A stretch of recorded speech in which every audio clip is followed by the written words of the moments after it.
My name's Robert Lederman. I'm very grateful for the chance to address your organization. I really want to thank you on behalf of the 2,000 members of Artists for the support that you showed us. It was very much appreciated by us, and it came at a time of very crucial things happening where business improvement districts and park conservancies were testifying against street artists in front of the park commissioner, and your group was the one organization that gave us the strongest, most unambiguous support. Now, for me, this is sort of unusual because I'm often arrested when I publicly speak. I don't think that'll be happening here today. Maybe not. One of the basic issues about the street artist thing is that the park commissioner, the mayor, the business improvement districts are trying to deceive the public by their use of terminology. Let me give you an example. The park commissioner refuses to ever refer to us as artists. He refuses to ever use the term First Amendment in the context of what we're doing. So instead he uses the term expressive matter vendors. Now, there's some accuracy to that term, but most people don't have a clue what it means, including virtually none of the artists who it's describing. And if you go to Union Square Park on a Saturday or Sunday, what you're going to see there are artists. You're not going to see expressive matter vendors. They're not vendors, they're artists. The vast majority of them are making their own work. I was there selling my art on Sunday. I talked to every single artist there. They're some of the most interesting artists you can meet.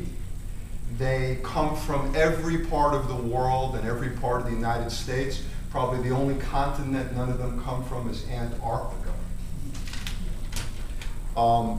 As a number of speakers mentioned, the parks commissioner and the mayor are hell-bent on privatizing every inch of public space in this city.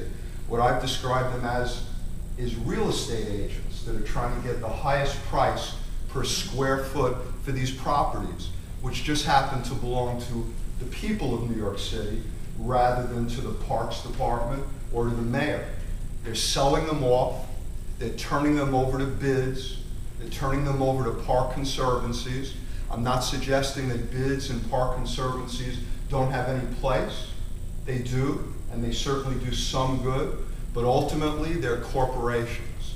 And what they're basically trying to do is take over this property and use it for the benefit of the board members of the corporation. And if you look in Union Square Park with this restaurant proposal that was just offered up today, well, we can guess who's going to get that bid. It'll probably be Danny Meyer, the main person in the 14th Street bid, a great personal friend of the mayor and the park commissioner. If you look at the other parks, you'll see very similar things. Probably about 20 years ago, the entire amount of money that was taken in from concessions was about $1 million. The most recent figure is $110 million, and it's growing every year.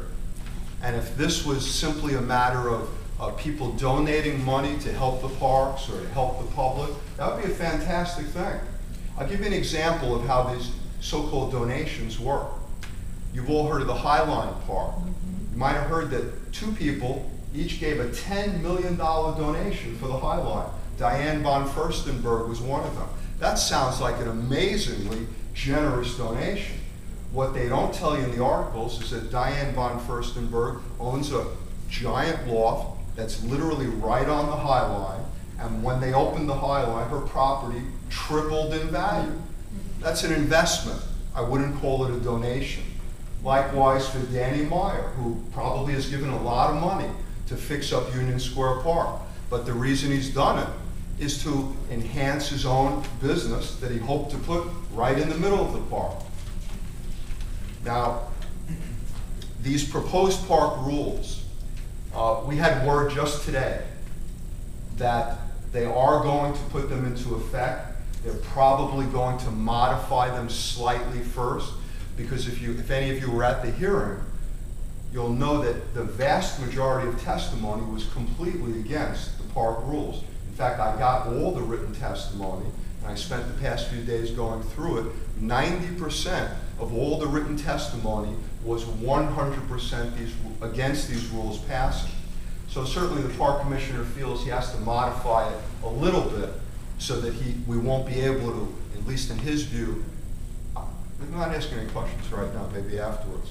I want to make an emphasis. Well, how about Let him wait until the end of the presentation, please. Maybe I will get arrested before this is over. You never know.